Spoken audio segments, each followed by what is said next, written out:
Skani vinaonyesha kuwa ndani ya umbo la meli kuna nyuso tatu bapa za nyenzo ambazo vinaenea upana wote wa ndani ya umbo la meli.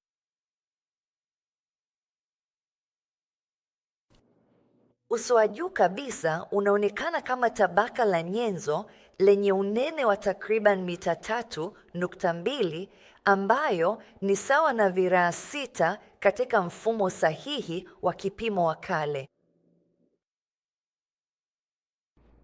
Tabaka la katikati lina unene wa mita 4.7.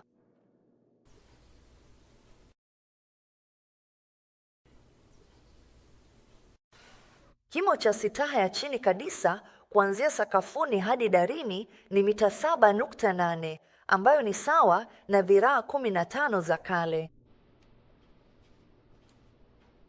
Kwenye mstari wa katikati kabisa wa meli, skani zalitambua eneo lenye ukinzani mkubwa zaidi ambalo huenda ni uwazi.